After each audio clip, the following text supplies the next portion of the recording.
Bismillahirrahmanirrahim. Assalamu alaikum students. How are you students? Hope so you are all at fine and safe at your home. Today I will brief the physics of class 9. I am about from Trends High School, Hassan Abdal. So let's start now. First of all, stay safe at your home. It's good for you and others. And don't forget wash your hand. So student, open your page number 72. Do you know we will read about unit number 3 dynamics. Dynamics में हमने law of conservation of momentum तक read out किया था with example. आज हमारा topic है friction. Friction क्या है? सो स्टूडेंट, इसका क्वेश्चन है what do you know about friction. Friction के बारे में आप क्या जानते हैं? Friction, the force that opposes the motion of moving object is called friction. वो फोर्स जो एक ऑब्जेक्ट को मूव करवाती है, that opposes the motion of moving object, एक ऑब्जेक्ट को मूव करवाती है, उससे क्या कहा जाता है कि ये क्या है? फ्रिक्शन है. Friction is a force that comes into action as soon as a body is pushed or pulled over a surface. Friction एक ऐसी फोर्स है जिसकी वजह से बॉडी क्या होती है? मूव करती है अपनी सतह से. अब factor on which friction depend, वो कौन से फैक्टर्स हैं जिन पे फ्रिक्शन डिपेंड करती है? अब in case of solid, the force of friction between two bodies depend on many factors such as nature of two surfaces in contact and the pressing force between them. अब कहाँ का friction apply कर?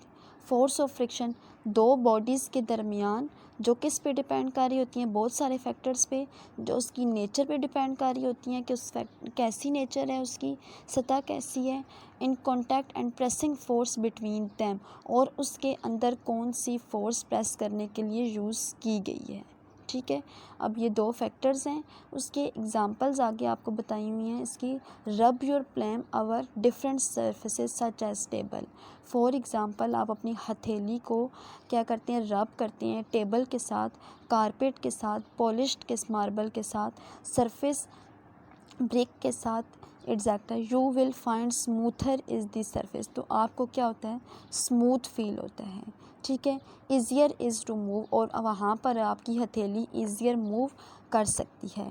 Is to move your palm over the surface. More ever harder, जिसके बनिस्बत harder you press your palm over the surface more difficult would it to be move. अब आप इसको break के साथ जब करते हैं, प्रेस करते हैं, मतलब आप मूव करवाते हैं अपनी हथेली को, तो क्या होता है? आपको डिफ़िकल्ट होता है, डिफ़िकल्टी शो होती है. सो स्टूडेंट, ये थी इसकी एग्ज़ाम्पल. सबसे पहले फ्रिक्शन थी, उसके बाद उसके फैक्टर्स थे, उसके बाद आज तो आपको एग्ज़ाम्पल दी गई थी. सो स्टूडेंट, अब हमारे पास एक एक्सपेरिमेंट है. Give microscopic concept of friction. आपने माइक्रोस्कोपिक कॉन्सेप्ट बताना है फ्रिक्शन के बारे में. अब आप देखें पेज नंबर 72 पे नीचे आपके पास लास्ट टॉपिक है. No surface is perfectly smooth. कोई भी सरफेस परफेक्ट नहीं होती, कोई भी सतह परफेक्ट नहीं होती. A surface that appear smooth has pits and bumps that can be seen under a microscope. तो सरफेस का हमें कैसे पता चलता है? जब हम माइक्रोस्कोप के ज़रिए, माइक्रोस्कोप का क्या मतलब होता है कि हम छोटी से छोटी चीज़ को भी माइक्रोस्कोप में देख सकते हैं. जब हम माइक्रोस्कोप के अंदर उस सरफेस को देखते हैं तो हमें क्या पता चलता है कि ये सरफेस कैसी है. फिगर आपको वो बता रहे हैं. Figure shows that two wooden blocks with their polish surface in contact. आप फिगर देख सकते हैं कि आपके पास दो सरफेस हैं जिन्हें पॉलिश किया गया है. A magnified view of two smooth surfaces contact show that the gaps and the contact between them. The contact point between the two surface, the contact point between the two surface from a shot of cold welds. जो contact point आपस में उनके मिल रहे हैं उन्हें क्या कहा जाता है कि ये कौन से पॉइंट्स हैं? कोल्ड पॉइंट्स हैं. डायग्राम में आप देख सकते हैं, आपको शो है कि cold point, these these cold weld resist the surface from sliding over each other. आपने adding weight over the upper block increase the force, increasing the surface together and hence increase the resistance. आपने एक block के ऊपर जब force बढ़ा दी है, मतलब दूसरा ब्लॉक भारी ब्लॉक उसके ऊपर रखा, तो क्या होती है, उसके रेजिस्टेंस भी क्या होने लग गए, इंक्रीज़ होने लग गए. The greater in the pressing force greater will be friction. जब जैसे ही उसका क्या होगा, जो फोर्स इंक्रीज़ होगी, जितना ज़्यादा भारी फोर्स आप उसके ऊपर रखेंगे, उसका फ्रिक्शन भी क्या होगी, बड़ी होगी, ग्रेटर होगी बिटवीन दी स्लाइडिंग सरफेस. अब फ्रिक्शन इज़, और उसकी सतह भी क्या होगी आपके पास, भारी होगी.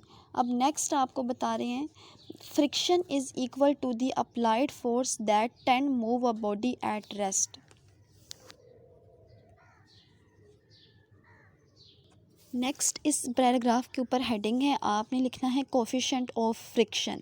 Friction is equal to the applied force. Friction किसकी इक्वल होती है, जो फोर्स उसके ऊपर अप्लाई की जा रही होती है. That tends to move a body at rest. जो एक बॉडी रेस्ट की हालत में होती है, उसके ऊपर जो फोर्स अप्लाई की जा रही होती है, फ्रिक्शन उसके इक्वल होती है. It increase with the applied force. जैसे ही जैसे ही आप जो फोर्स लगा रहे हैं वो इंक्रीज़ करेंगे, friction can be increase to certain maximum value. तो फ्रिक्शन भी क्या होगी, इंक्रीज़ होने लग जाएगी मैक्सिमम वैल्यू तक. It does not increase behind this. The maximum value of friction is also known as the force of limiting friction.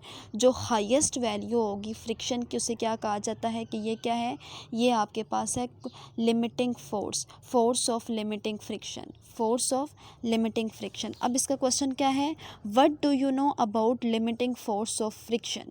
क्या question है इसका, what do you know about limiting force of friction.